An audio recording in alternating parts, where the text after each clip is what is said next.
What is going on, everybody? Hello. Welcome to another live stream.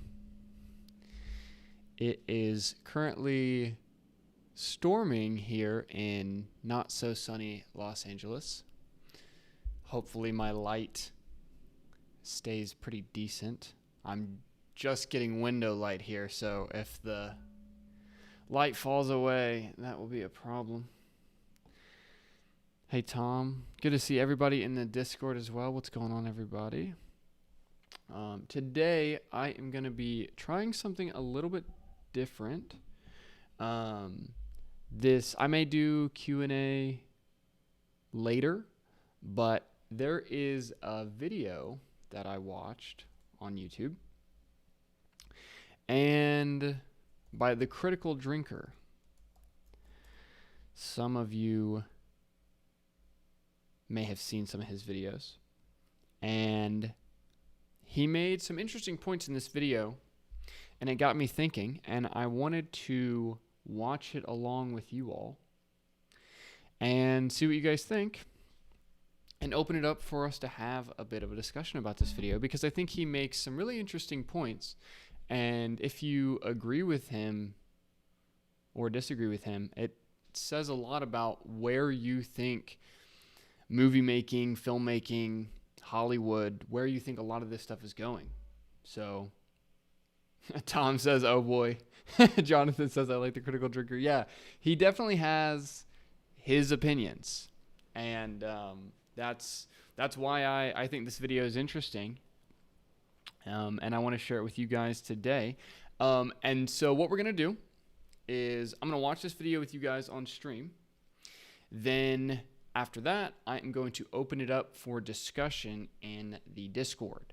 So if you are inside the Discord, and also it should be in the chat here. Hopefully this link is correct. Josh, if you can put it in the chat, the link to the Discord so that people can join. We're going to talk about it in here in the Discord afterwards. So right now, people are already in the Discord, as you can see. So if you're on YouTube and you want to come in the Discord, then hop in, use the link. Josh hopefully can put it in for me. If not, I can also toss it in. And we're going to go ahead and get started. XOH says, what do you think about woke content creeping into movies and shows? Do you find that worrying about being canceled makes it harder to write meaningful and funny stories? So this is kind of what we're going to be discussing today. So let's go ahead and hop into this video here. Give me just a moment to set it all up. Okay. All right. And then I want Discord to be able to watch it as well.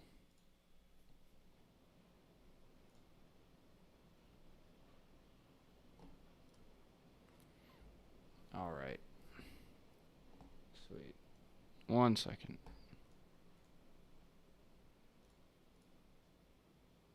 Okay. Let me know if you guys can see this as I play it and hear it and everything. And if you can, we're going to watch this video. It's 11 minutes long, so it's not super long, but it is going to be a bit of a video. But pay attention to this video. I think he says a lot of interesting things, and then we will discuss. Being a kid who grew up in the 90s was a bit of a weird experience now that I think about it. To paraphrase Tyler Durden, we were the middle children of history who never really had a unique thing of our own. And by that, I mean that we lacked a unifying cultural phenomenon that bound our collective consciousness together, the kind of iconic movie franchise or TV show that anyone who grew up in that time could point to and say, see that? That was my childhood right there. I mean, don't get get me wrong, there were plenty of older things to choose from. Indiana Jones, Back to the Future, the Terminator and Aliens movies were all awesome, but they all hit the cinemas long before my generation were old enough to see them. They were never really ours. Even Star Wars kind of passed us by because we grew up in that weird no man's land between the two big trilogies, where nothing much was happening in a galaxy far, far away, and so not many kids were interested in it. All of this is to say that growing up in the 90s felt a bit like living off the slightly stale leftovers from someone else's cultural banquet. Yeah, it did the job, I guess, but it's not exactly great for your self-respect. But that all began to change as the decade drew to a close, and we began to hear rumours of a new fantasy trilogy in the works, a big budget adaptation of Lord of the Rings no less. Now, I can't begin to tell you how excited this made Teenage Drinker feel, because I'd been a fan of the books for years by that point and absolutely fallen in love with the world of Middle-earth. And keep in mind, this was a very different, less cynical time when movie adaptations of beloved properties weren't greeted by collective groans from the fan base and questions of how badly they were going to screw it up to cater to modern audiences. There was a real feeling of collective optimism, of the time being right, of anything being possible. But even in the midst of all this optimism, there were still doubts. After all, Lord of the Rings was the most iconic fantasy story of all time. Could Hollywood really do it justice? Could they hope to recreate the epic scale and scope of Tolkien's world? Could the actors possibly inhabit these larger-than-life characters? And could it all be pulled together by a Kiwi director best known for low-budget splatter flicks like Brain Dead? Well, in December 2001, we found out. And within about 5 minutes of Fellowship of the Ring kicking off, and that gloriously epic battle sequence against Sauron, I pretty much knew they'd gotten it right. Somehow they'd found the perfect tone, the perfect look and feel, the perfect soundtrack, and the perfect actors to make this all work. And the more it progressed, the better it got. Every character arc, every great battle, and iconic scene, and poignant line of dialogue from the books was right up there, faithfully recreated for all the world to see. And 2 years later, when Return of the King brought the epic story to a close in the most satisfying way possible, I knew I'd finally found it. The thing I'd been looking for all throughout my childhood. The pop culture phenomenon that my generation could at last call their own. The trilogy I could point back to and say, see that? I got to be part of that. Plenty of others might have enjoyed it since then, but we were actually there when it happens. And looking back on it all now, 20 years down the line, thinking about everything that's come and gone in those 2 decades, I was struck by kind of a sad realization. The Lord of the Rings might well have been it. The best we were ever gonna get. The high point, the apex of pop culture cinema. Something that I just don't think we're ever gonna top. I mean, don't get me wrong, other franchises have raked in far more money than Lord of the Rings ever could. Individual movies might have told their stories in smarter, more innovative and artistic ways. Modern blockbusters with the benefit of better technology might have delivered even more impressive visual spectacle, and other actors might have turned in subtler or more complex performances. But for me, the Lord of the Rings trilogy represents the true high point of big budget Hollywood filmmaking, the perfect marriage between artistic integrity and crowd-pleasing spectacle, made at just the right time in our history when one didn't have to be sacrificed to cater to the other. And I think it's interesting now to look back on all the reasons why it succeeded so well in the first place. For a start, there's the visuals. I mean, these movies have been rightly praised for their visual effects, which still hold up pretty well against the best that Hollywood can produce today, which really gets you thinking about how little progress this industry's actually made in the past 2 decades. But it's easy to forget now just how much of them were filmed in real locations using practical effects, how many towering cities and castles were actually just intricately constructed miniatures enhanced by CGI. And that's the key thing to remember here, enhanced. So that's a big point that he's making here. I think that is very interesting. That's not directly tied to storytelling, but he's talking about CGI enhancing rather than CGI being the entire set. It's interesting that The Lord of the Rings came out in the 90s, end of the 90s into the early 2000s, at this really critical point where CGI had not fully and completely overthrown everything, right? Where, and I think it's interesting that if you look at George Lucas's prequel trilogy for Star Wars, that comes right after this, if my history is correct, that it was all in blue screens and green screens, and so much of that felt like the big shift into the CGI world. And then from there, if you go toward like the Marvel films, a lot of those are relying heavily on CG and sound stages and these kinds of things. But you had this really interesting moment at the end of the 90s where the Lord of the Rings was actually being made practically in New Zealand. And of course there was effects, but those effects were serving real life locations. I think it's really interesting that we had this sense that computers were going to come in and make everything better, when in reality, I think they have made everything feel like a cartoon. CGI has definitely got its place in filmmaking, but it's supposed to be used to enhance rather than replace real locations. It should be used to do the things that are impossible with practical effects, not as a lazy crutch to avoid having to step outside that lovely air-conditioned soundstage and maybe get your hands dirty once in a while. Seeing the actors walking through real fields with real wind in their hair, or hiking across real mountaintops, or sailing down actual rivers is infinitely more engaging than any amount of superficially impressive volume screen bullshit.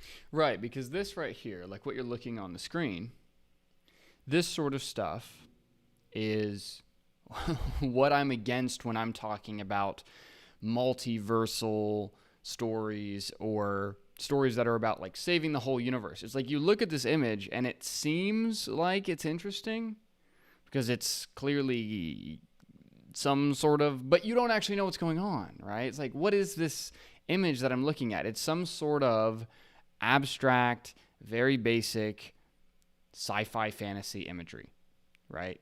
And that's just all computer generated. And when you can make any image with AI and these kinds of things now, they all look like this, right? Like they all look computer generated. They all look meaningless. Because you know that they're actually there doing this stuff. It makes the world they inhabit feel like a real place rather than a video game cutscene. And even all the risks and problems they encountered along the way somehow contribute to it all. When Viggo Mortensen chipped a tooth after taking a sword to the face, or broke his toe with that epic helmet punt, or Sean Astin took a chunk of glass through his foot, or Orlando Bloom broke a rib falling off his horse, it's a sign of the dedication and the occasional risks that they had to take to get this thing made. And again, it's a sign of the very different time that we live in now. These days, there seems to be this weird aversion to any kind of physical hardship or discomfort or risk taken, not just in film projects but in life in general, and it's so fucking depressing because you can see the obvious results of this in the kind of people that it creates. And if you need an example of this, then just take a look at the cast interviews for Rings of Power, where everyone involved is so young and soft and diverse and artificially happy that it reminds me more of an HR commercial than a serious insight into a landmark film project. Everyone's so blandly agreeable, so non-confrontational and careful not to say anything offensive that, as Echo Chamberlain once remarked, they are, if not complete pussies, then at least pussy adjacent. The kind of people that have never held anything more dangerous than a pair of safety scissors and probably needed therapy for it afterwards. And if you pay attention to what they actually talk about, they seem a lot more interested in discussing how groundbreakingly diverse they are, or the activism that's apparently so close to their hearts that they barely have time to talk about the characters they play or the experiences they've had. Hollywood used to depict heroic actions, now they can only see heroic identities. They used to champion escapism and wonder, now they push allegory and agendas. So that's interesting. This is another thing I see a lot with like people who grew up in the 90s, like Critical Drinker, where escapism is a big thing for them. I noticed in the 90s, like, and still now, escapism is this big idea. Like, we're all trying to escape real life. And I don't like that framing for stories. The purpose of stories is not for escapism. The purpose of stories is not to send you to some other place so that you don't have to deal with your own life. I think it's the opposite. The purpose of a story is to inspire your real life. And I think that's also why Lord of the Rings stands as a strong trilogy, is that it's not just escapism. It's not just to send you to some other universe for a little while. it is to inspire you with the themes it is putting forward for your real life, for your real existence, not so that you can always live in a dream world. But it's interesting. He mentions escapism a couple times in this video, and it's very millennial.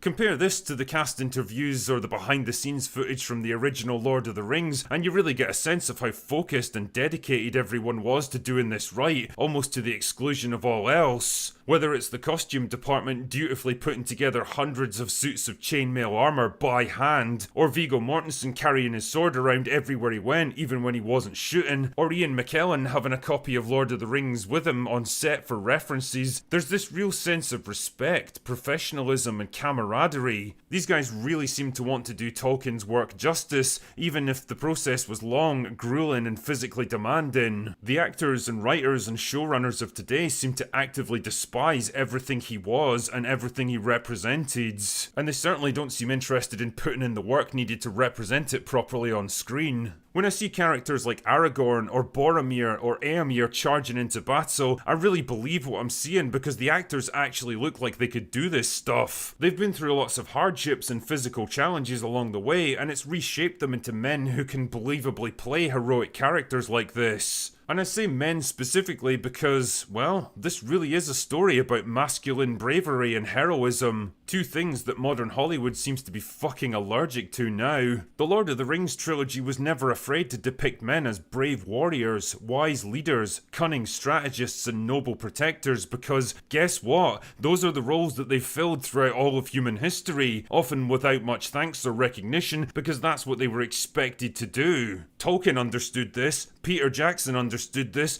and so does everyone else with more functional brain cells than a retarded jellyfish. Unfortunately, Hollywood writers today don't fall into any of those categories, and so instead, every potential moment of male heroism or self-sacrifice in modern storytelling has to be undercut by some shitty piece of meta-humor or a strong, diverse woman who solves the problem all by herself. And the results are as predictable as they are depressing. Nobody buys into this stuff because it goes against everything we know to be true, and yet there they are, stubbornly trying to sell it to us year after year, still trying to push the message. And that brings me to the often repeated interview with Peter Jackson, which perfectly illustrates why these movies succeeded so well 20 years ago, while almost everything else put out by Hollywood in recent years is on a downward spiral into oblivion.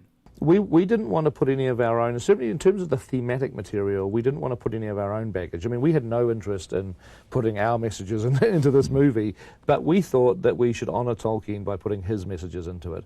This right here is why Lord of the Rings got it. This is why people still talk about these movies 2 decades later. This is why they're going to be beloved by generation after generation. And it's why I don't think we're going to see the likes of Lord of the Rings ever again, because the conditions that allowed those films to get made simply don't exist, and I don't imagine that they're going to be coming back anytime soon.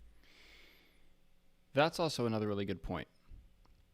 That whether you agree or disagree with the critical drinker now and what he's saying, the conditions that used to exist that allowed the Lord of the Rings films to be made no longer exist.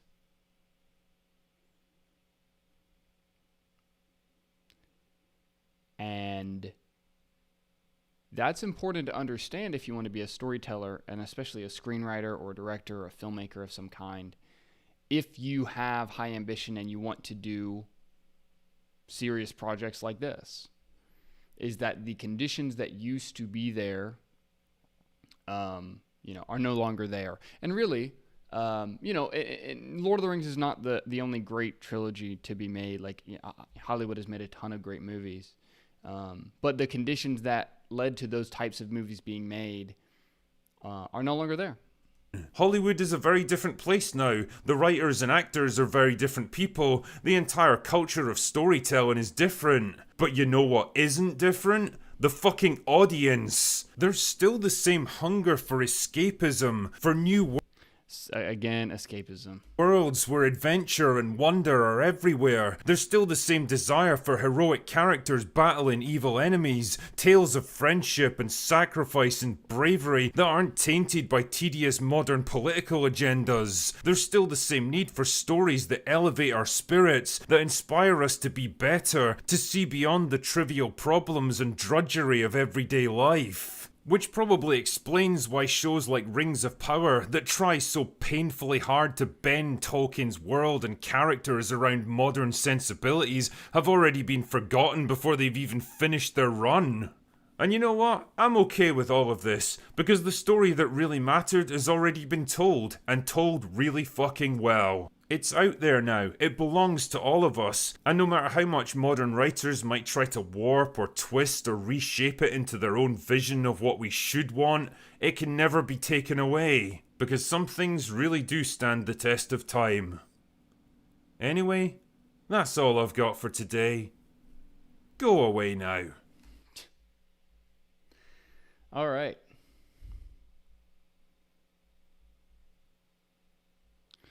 So, if you are interested in talking about that video we just watched, let me know.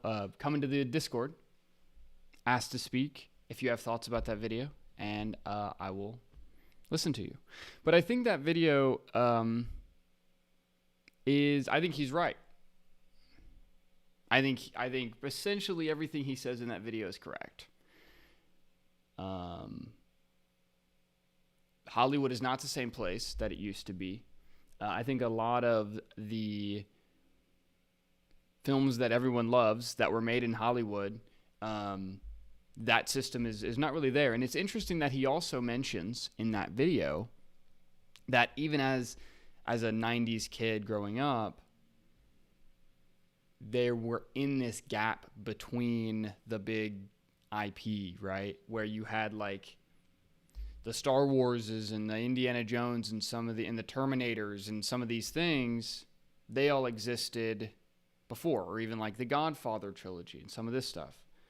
All of this existed before the 90s. It was made in the 60s and the 70s and the 80s. And then The Lord of the Rings was definitely one of, if not the strongest trilogy that came out of the late 90s, early 2000s. And then after that, we had the prequel trilogy. And those were, I think, not perfect films. Definitely interesting, but not perfect. And then we had kind of the Marvel run. And now where are we? I see we got a hand in here. Micah. Let's bring you up here.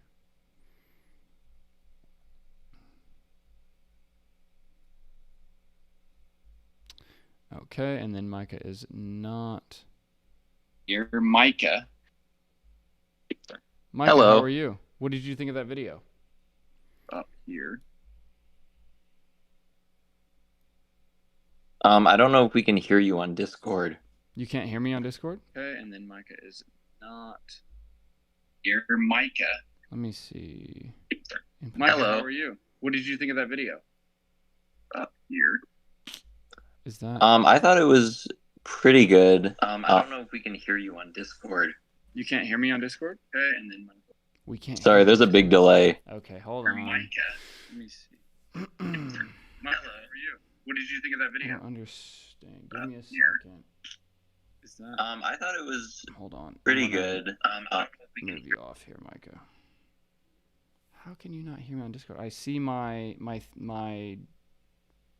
panel lighting up, guys. You can't hear me?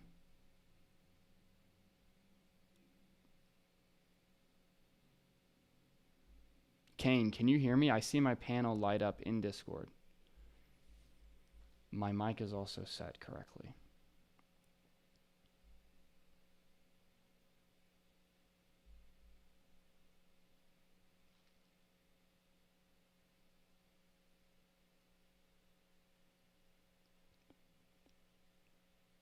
Okay, well, Josh, are we able to hear in Discord?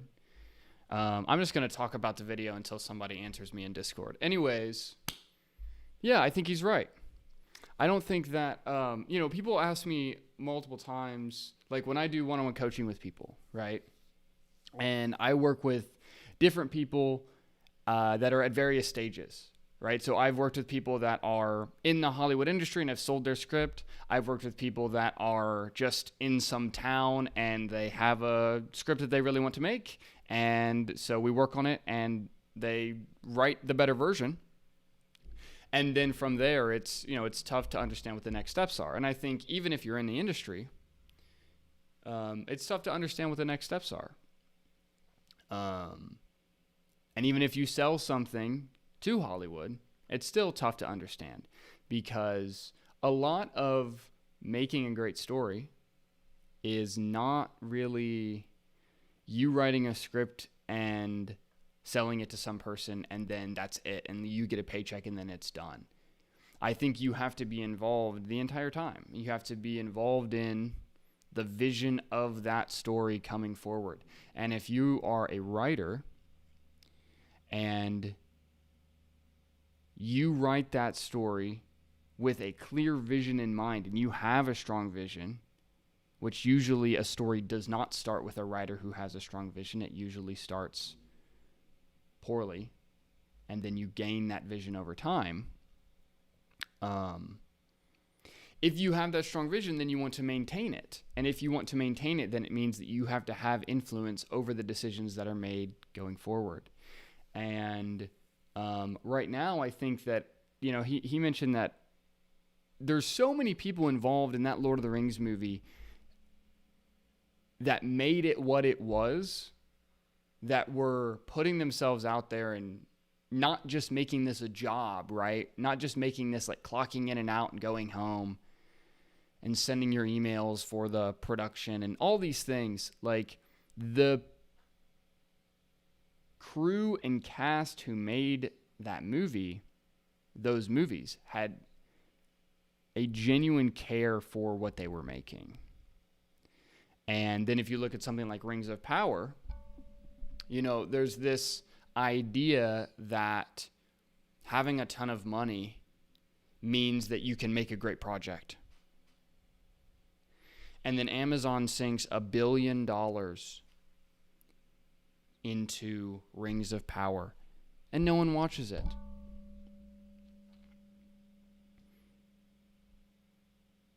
$1 billion into a TV show.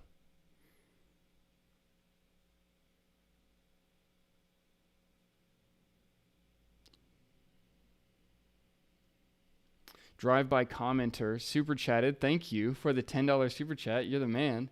I will say also as a 90s kid, that action spectacle wasn't treated so casually as today, but as a natural convergence of many different complications in a story. Suspense and drama was valued more. Absolutely. I think you're right. And spectacle is treated so casually today, I think largely because of CGI, because of the ability to sit in an office and sit on a soundstage and make a ton of computer-generated images. I think there's this natural earning that has to happen when you want to make something great. There's a lot of people my age that love the Whiplash movie. It's kind of every guy my age who was interested in film and wanted to be a director also liked Whiplash. At least that's how it felt. And I think the reason for that is people talk about that film as it having a negative theme of like, oh, look how much he hurt himself for success and these kinds of things. And there's definitely some of that there, and you can definitely do that. But there's another side of it that is showing a certain level of sacrifice for greatness. And believing that certain works are worth sacrifice. But then if you make the entire project on a soundstage and in a computer, there's no sacrifice there. It's more systemized. It is more built for your 9 to 5 routine. And I think the fact that you have, like Critical Drinker mentioned, the cast and the crew that were working very hard on this film, on location, embodying the characters as the actors, as he was talking about, the costume designers hand making chainmail armor for this movie. Like, you don't hear stories like that with the Marvel films. You may have earlier on. I think, I enjoyed many of the Marvel films overall. Obviously, they're kind of the big cultural phenomenon, if you will, of the current generation.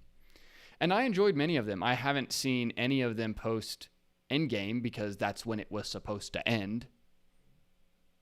And like literally all of them post Endgame just become, corporate rehashings. It's like, do something else, right?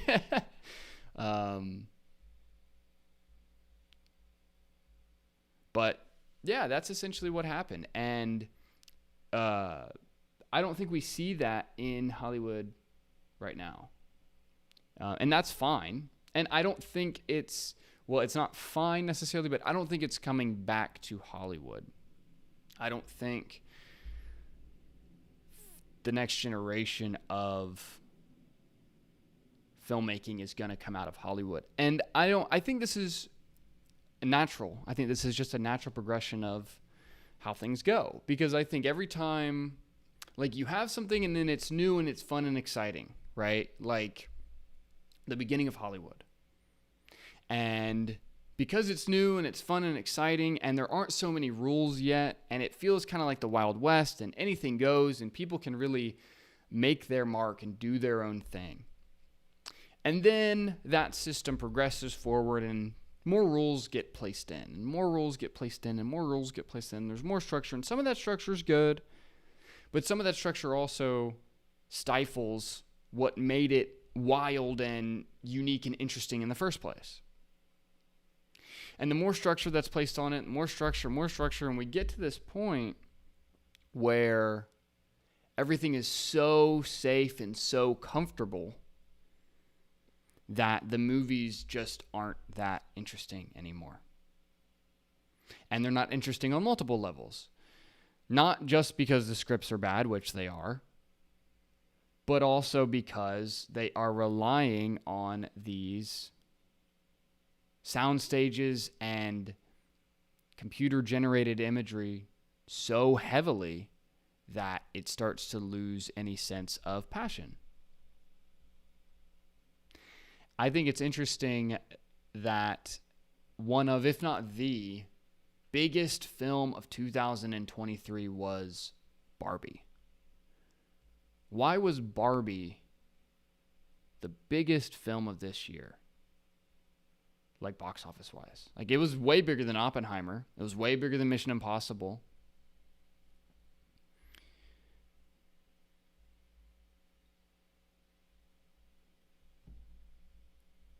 Like, why was that? Why is the story of the plastic woman in the plastic universe the biggest story of 2023?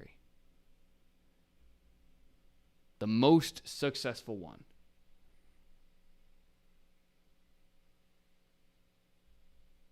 Zek says because it's memed, and that's another piece. It's like, is it because it's memed or because people really like it? Like, is it because people are unironic or do they actually like it? I would say that is because they actually like it.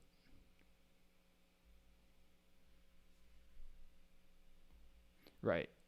Let's see. Barbie is all about brand recognition. It's a trademark product and feministic. So it, like, I think you're still thinking very superficially.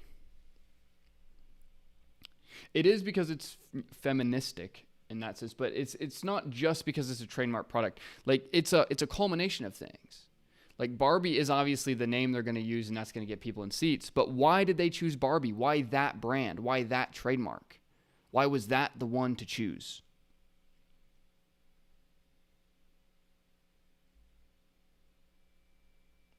It was the one to choose because that's the world we live in. We live in a world that is right now very feminocentric and plastic. That's why Barbie becomes the biggest grossing film. I think that's what's interesting about movies too, because right now, movies still, even in its lowest point in 2023, movies still are the dominant way that we are expressing stories to each other. It's still not YouTube. It's still not these other things. People still want to go to the theater as a culture, as a community together, and watch a movie and have that connection with other people and with the internet and with the world.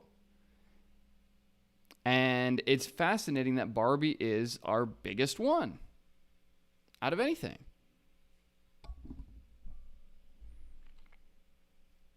And it's funny too, like what were the other films against it, right?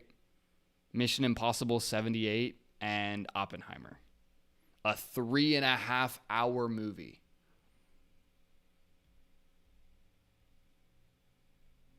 The creator was robbed. I've heard mixed things about the creator, Zach. I haven't seen it.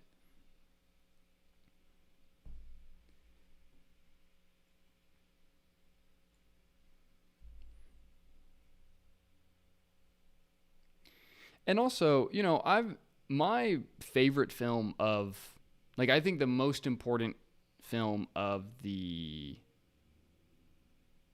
2000s, in the sense of like expressing, like in a sense of its realism, right? Expressing the world we actually live in and taking a realistic look at our world, yet doing so through the guise of a story, was The Dark Knight by Christopher Nolan, directed by him, right?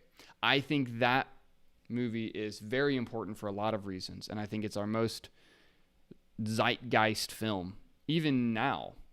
Like, I think Critical Drinkers mentioning The Lord of the Rings as the best of Hollywood, and I would say maybe, I think that there's a great argument he has for that. I would also say The Dark Knight, as a standalone film, also is very strong. And as a standalone film, might also be the most important film of like the last couple of decades. Batman Begins and The Dark Knight Rises are not that important. They're just movies. They're just popcorn movies. But The Dark Knight was really saying something, and it had a opinion about real life and the world that we live in that was important.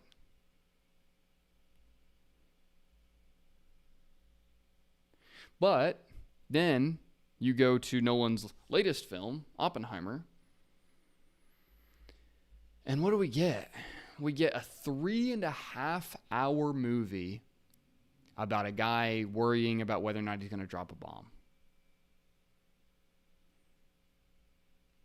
3.5 hours. It's crazy that in the world of YouTube and TikTok and Twitter and short attention spans, Christopher Nolan's move is to make a 3.5 hour movie. See, I feel like there's such a split in that decision, right? Where like the entire industry that is traditional filmmaking is old world, right? Is this pre-internet world that is trying to cling to itself. Right? Like it's trying to hold on to the old way of doing things. And that's fine. I don't fault them for that, but we can't look to the old industry to have a sense of the way forward.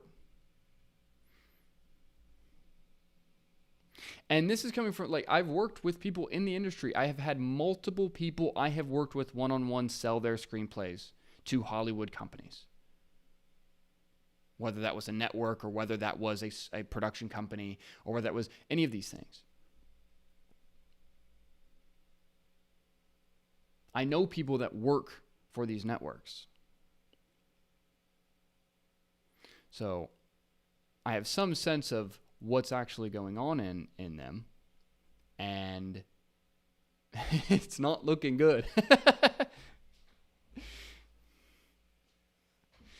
And so I think that what that really does is I think it presents a really interesting challenge.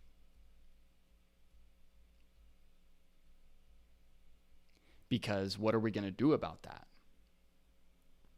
Is the plan to just let someone else figure it out, or are we going to do something about that? And what would it look like to actually make a movie fully grassroots without having other people giving you notes, having executives that are only there because they have the money, you know? And I think that's the thing too is I'm not like anti-money. I like money. I like when people pay me money. But I think that money can corrupt art. Everyone knows this. I'm not saying something new there. But you look at Hollywood, and I think making movies particularly, there's so much of an emphasis on the money. But money does not save these huge projects from failing. Rings of Power being a great example of it.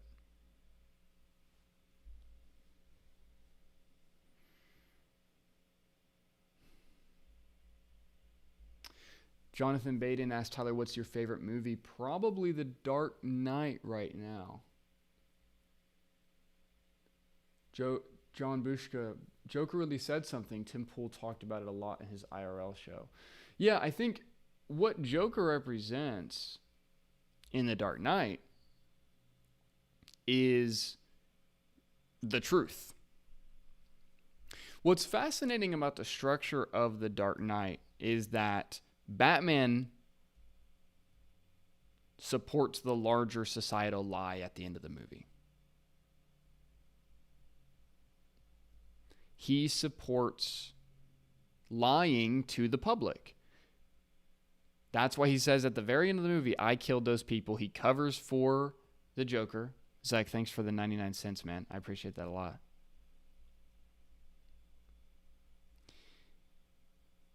He covers, not for the Joker. Batman covers Harvey Dent's crimes and says, I killed those people, so that they can keep Harvey Dent as a symbol of Gotham's White Knight, right? Doing what? Lying. Batman makes a decision to lie at the end, and the movie wants to frame that decision as noble.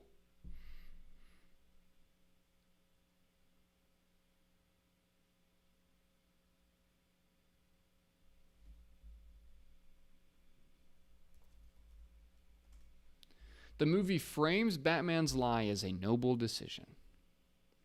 It's good that this guy lies to everyone because that's what people needed. And that's really what the movie is about, is that there's this idea that, an intelligence agency, which is what Batman is, totally funded, works outside the law. Batman has no jurisdiction. He'll find him and make him squeal. Batman has no jurisdiction. Batman is an intelligence agency. Batman is the symbol of an intelligence agency in the movie. And Joker is the symbol of rejecting intelligence agency rule. Honestly. That's what he is in the movie. And so when he is sitting in front of Batman in the interrogation scene saying, don't talk like one of them, you're not, even if you'd like to be. To them, you're just a freak, like me. They need you right now, but when they don't, they'll cast you out. which is kind of interesting. And then he says, because their morals, their code, it's a bad joke dropped at the first sign of trouble. They're only as good as the world allows them to be. I'll show you. When the chips are down, these civilized people, they'll eat each other. And I think that when Joker's saying that, he's not lying. He's being truthful. What he's saying in that interrogation scene is, the world that we live in, the society that we have set up, is based around falsehoods, perception, show, veneer.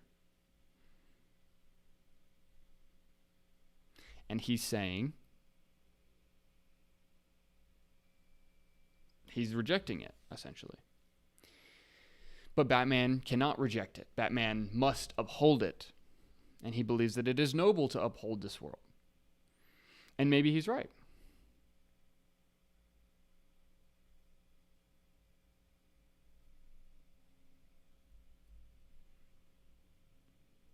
But he lies at the end. And so the question becomes, does Batman make a noble lie at the end of The Dark Knight? And that lie was worth it? Or was that the wrong decision? Stevenson Johnson says, then Bane exposed that lie and causes even more chaos as a result. Yes. I think it's interesting that they used Bane to expose that lie in the next movie. And that is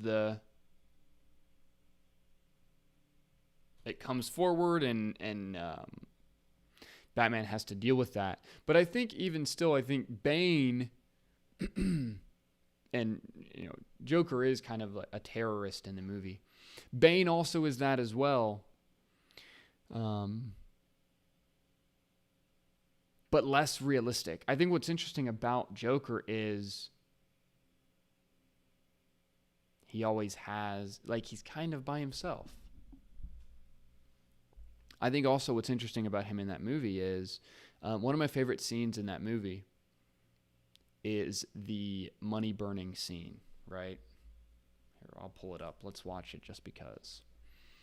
Oh, I'm gonna get banned on Livestream again because I'm showing clips. Whatever. Hopefully I don't get banned. We'll see.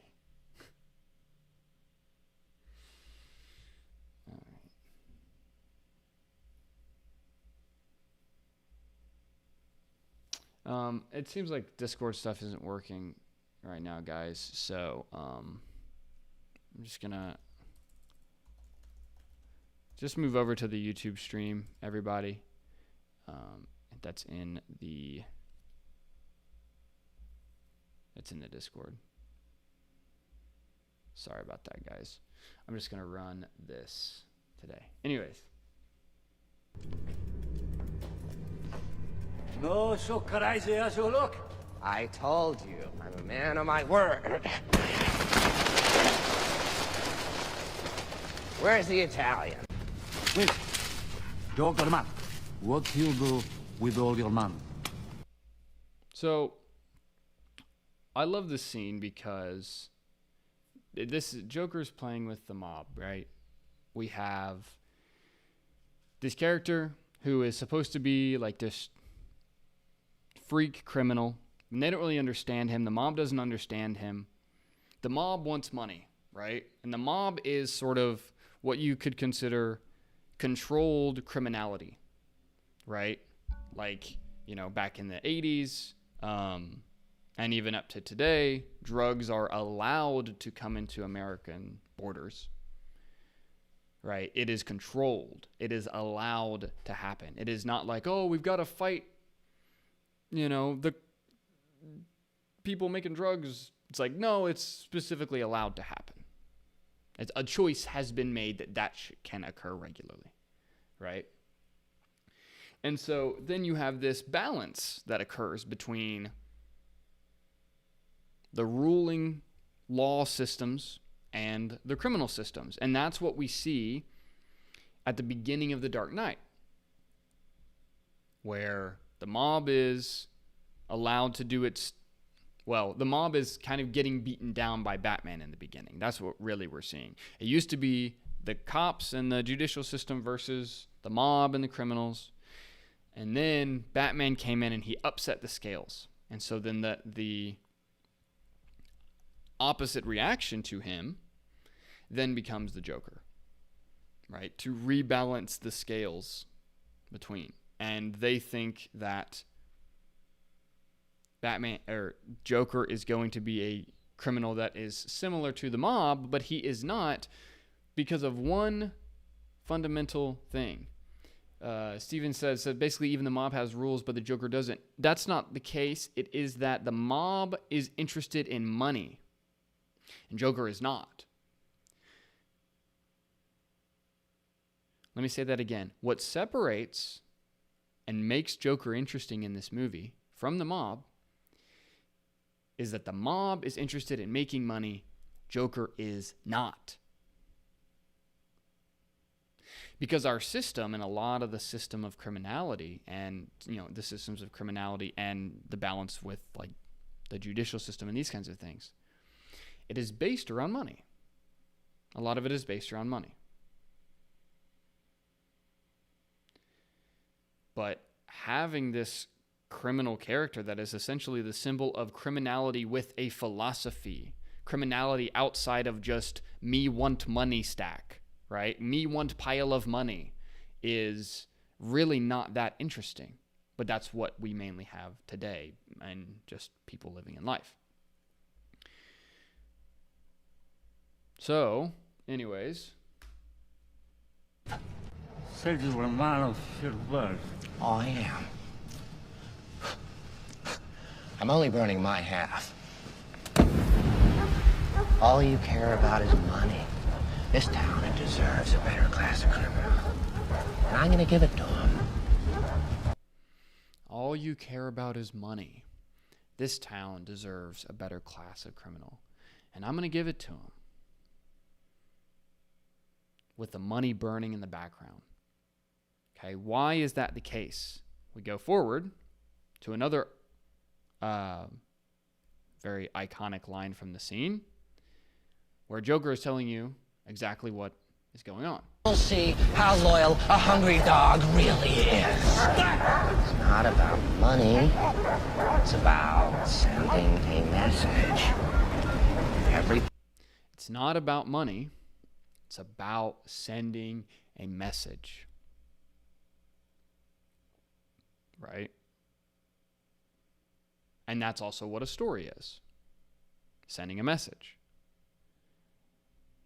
And so I think what's interesting about this movie and how it plays into that Critical Drinker video is that piles of money have warped people's perceptions of what it takes to make a good movie or what it takes to tell a great story. And you can put $1 billion into a team that is not truly passionate about that project, that just wants to clock in, clock out, and go home, that doesn't have the drive and the ambition to test themselves to make something great,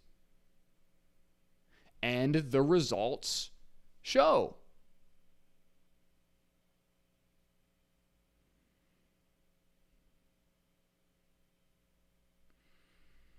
In this movie, the man that you see on the screen died because he made this movie. He died. He sacrificed for this movie. And through his passion and the passion of the director and the passion of his other cast members and the passion of the crew and these things, they ended up making something that was of high quality, even if they didn't fully know exactly the significance of what it is they were making at the time, which happens a lot. But they were dedicated to creating something of high art and of high craft. And it shows. And it's the same with the Lord of the Rings films.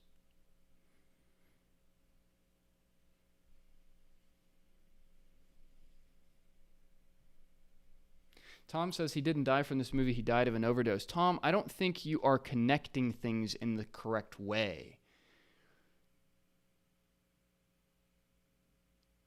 The reason that Heath Ledger died from this overdose, it was connected to him playing this character.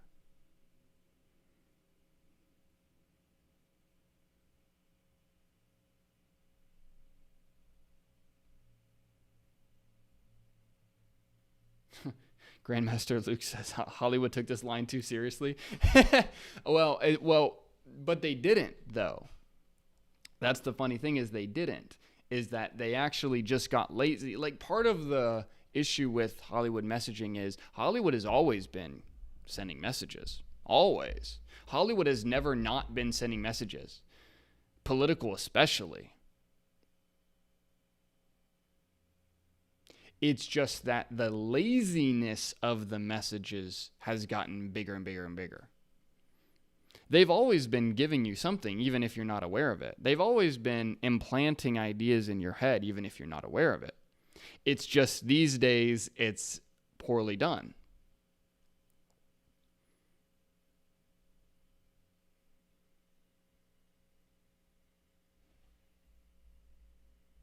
Daniel Rocks asks, do you think Chris Nolan doesn't care to make a good movie like The Dark Knight again, or do you think he is just hit or miss? I think he's hit or miss. I think the reason that The Dark Knight was as strong as it was because he had so much source material to go on. He had a co-writer in his brother, Jonathan. And the fact that he had so much of that was a fantastic, excellent launching pad for Christopher Nolan to do what he does best, which is direct a fantastic movie. But I think Christopher Nolan is a director more than he is a writer. This is why in Dunkirk and in Oppenheimer, you hear him constantly raving and talking about the 70 millimeter IMAX and using the quality of the image and these kinds of things. It's like having the mostest, highest quality image is not why someone resonates with a film. It can be nice, but it's not the reason that people tune in. It's not what makes someone cry. Shooting in 70 millimeter IMAX does not make someone cry. It does not swell someone's emotions or change their beliefs. It is something else that is going on. And so I think that I think Christopher Nolan is good at what he does. I think he's a very capable leader. That's absolutely a no. I don't think anyone could say otherwise about that. I think he's a very capable leader. But I think the writing is more for making cool images, or it has been at times, right? Like with Tenet. I see somebody mention Tenet. Zek mentioned Tenet. Dunkirk fell flat for me. Oppenheimer is a 3.5 hour movie. Something went wrong in that screenplay.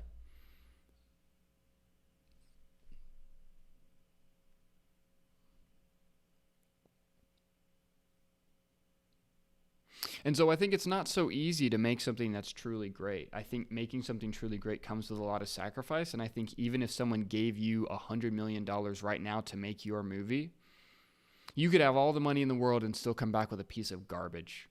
Even if you were given all the money in the world and 5 years to make it, it's very likely you would still come back with a piece of garbage. Why? Because you don't know what you're trying to say in your movie. You haven't built the skill set of writing. And you're not yet willing to make the sacrifices required to truly make something that is transcendent, like The Dark Knight or like the Lord of the Rings trilogy.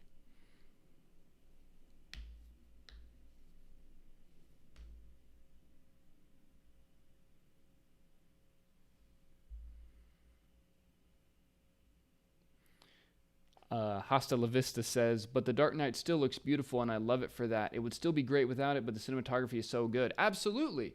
Absolutely. You're totally right. I mean, The Dark Knight looks excellent. I love the gritty look of it. And again, just like I was talking about, and Critical Drinker's talking about how the Lord of the Rings trilogy has a sense of realism in it because of the practical effects used, because practical effects were first and foremost, and then the CGI was enhancing those practical effects. The same sorts of things were happening on The Dark Knight. That's a real pile of money, not actual money, but prop money, but it's a real burning pile behind Joker. When they flipped that truck, my understanding is they actually flipped that truck. And so I think that using practical effects, it brings a sense of realism. It brings a sense of grittiness. It brings a sense that these are human beings. I don't know if you guys are on my email list, but also you can see the posts in the Discord. But I send out a daily email post and Discord post. I also put it on Facebook and YouTube community and these kinds of things. And a post from yesterday was about how death is serious and about how, like, real life, the reason that real life stakes are important and matter to try and inject them into your story is because when you make your story so cartoonish, it loses a sense of stakes. It becomes Tom and Jerry rather than feeling like real characters are making high stakes decisions in the moment.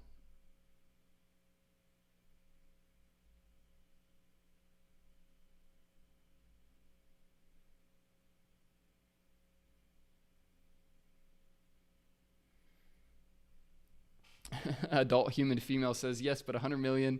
You can at least hire proofwriters and consultants that look for plot holes. They can't even do that these days. Yeah, absolutely. Yeah. Well, see, I've seen some of these screenplays. I was shared a screenplay by, so I was shared, I went out with a editor for, we went and got drinks in the evening for an editor for a major blockbuster. This was a few years ago. And he was talking about the process of editing this movie. And he showed me the screenplay. And that the screenplay had all these writers and rewriters and all these names on it. And not all these people would end up getting IMDb credit, but it had been touched by like a dozen writers. And he was talking to me about how that's not uncommon.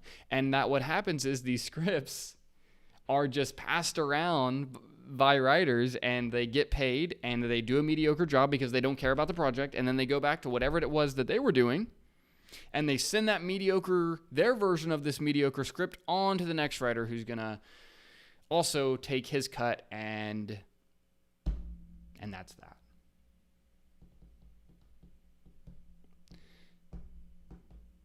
And that's kind of a shame, but that is how it is right now. And I think it's been that way for a little while. And I think that, there used to be more of these people that were really pillars of storytelling, like your Michael Lawrence and your Dan Harmons.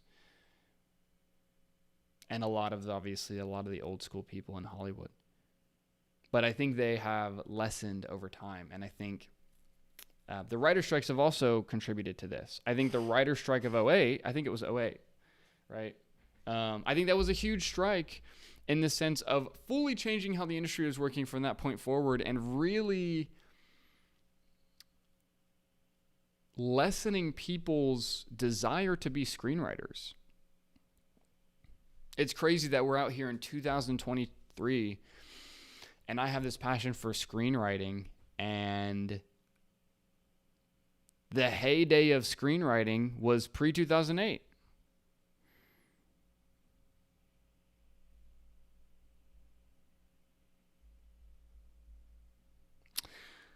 And that's, I don't necessarily know what to do with that immediately. But that's reality. That's what happened. The deals that used to be done are not being done. People used to sell screenplays for $1 million, $500,000, these crazy deals on spec scripts. None of that happens now. None of that happens. All of that died with the strikes and the changes that were made. The strikes, I do not think the strikes benefit writers. I'm not in the WGA, so I can't say for sure and have perfect knowledge on all these things. But from an outsider looking in, as somebody who's extremely passionate about screenwriting, I do not think the writer strikes are benefiting the writers in the guild or writers who want to get in the guild.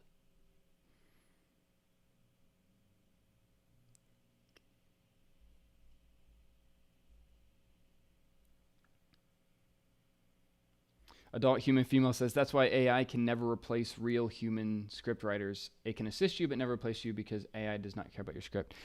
AI is not going to help you tell a great story because AI does not have a belief to share because AI has no soul.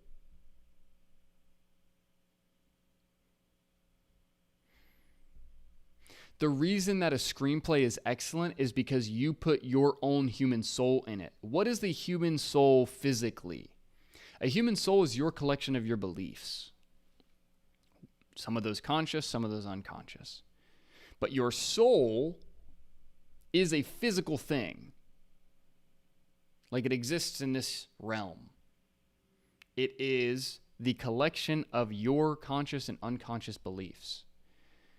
And what you're doing when you're writing a screenplay is you are taking a character on a journey of changing their beliefs.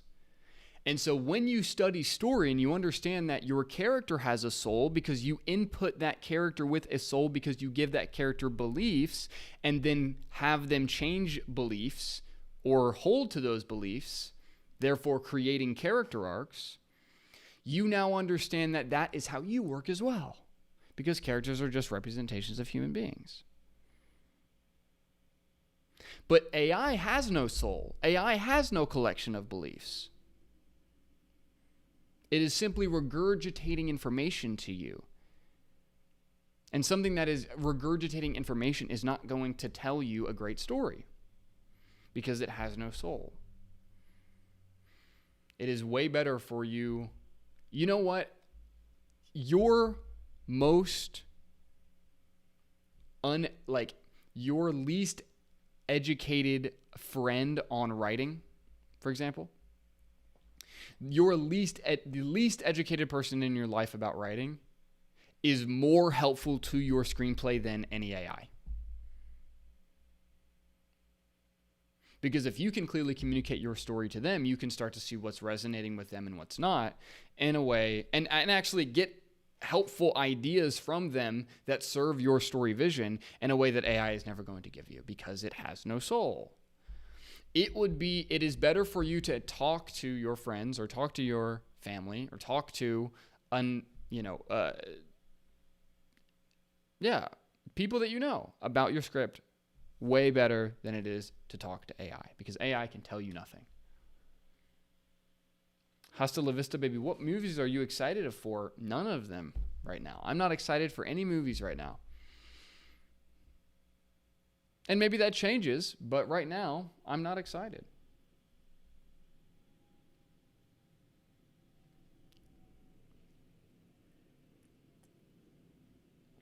Daniel Rock says, part of the reason my own scripts are so important to me is because the characters hold my beliefs, and I'm trying to illustrate my beliefs through the story, and that makes me care. Yes, I'm going to read that again so you guys hear what Daniel said. Daniel said, part of the reason my own scripts are so important to me, or part of the reason my own script is so important to me, is because the characters hold my beliefs and I'm trying to illustrate my beliefs through the story, and that makes me care. That is how all stories work. Stories are at some level autobiographical. This is why, going back to the Barbie example, it is autobiographical to culture that culture is most resonating and most putting their money towards Barbie, the plastic woman movie.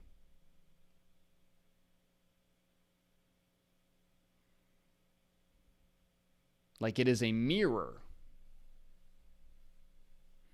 And your screenplay is a mirror of your beliefs, even if you don't think it is. Like, I've worked with a lot of people one-on-one. I've read a lot of screenplays, both professional screenplays, amateur screenplays. I've read a ton of stuff. And when I'm able to speak with the writer of that screenplay, and that's one of the reasons I've loved doing one-on-one coaching, is you actually get to see who they are. You get a representation of who this person is based on what they want to write, based on the ideas that they're choosing to bring forward. And some writers will be like, oh, no, it's not actually about my beliefs, or it's not actually about this, or I don't have a philosophical conflict. It's like, you don't have a clear one, but you have one. Those are two different things. You have one innately because you are writing a story, and a story is about the journey of a human soul. And what is the human soul? Your beliefs. So a story is about the journey that a human holding their particular bag of beliefs, some known, some unknown, how they go through life. And so really, I think it's not just beliefs, it's also like your beliefs can be one of two things. Your beliefs can be the truth, or your beliefs can be a lie. Right? And I think that's why a positive change arc is a character who sheds a lie and embraces the truth. And a negative arc is some version of a character having the truth and then embracing a lie, or adding more lies, right? But you're doing one of those two things. Either you are gaining more lies in your soul and your collection of beliefs, or you are shedding lies and gaining more truth. And I think that by doing that, I think that's how you either add more chaos and stress and anxiety and difficulty into your day-to-day operating system, or how you shed it, how you can live better. I think we are all this duality of like good and evil, but I think that the more we are shedding the lies that we believe and embracing truth, living in what's real,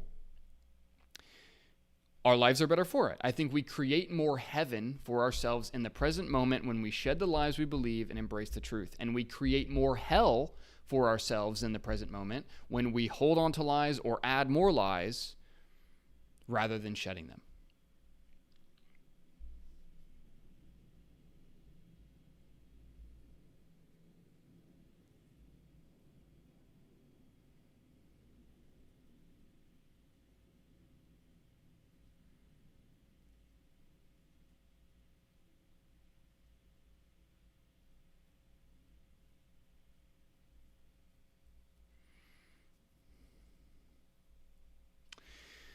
You know what? I think that might be the stream today.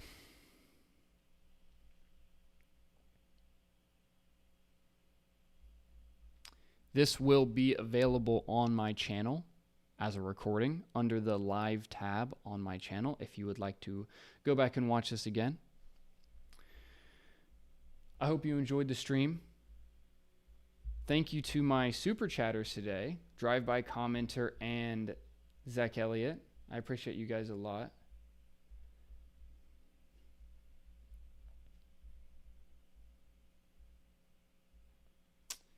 That's going to be the stream today. If you want to continue this discussion with myself and other writers, join the Discord. I know that the link is not working right now in the chat, or in the description. I apologize for that. Here, I'm going to place the link a couple times in the live chat here so that you guys can join.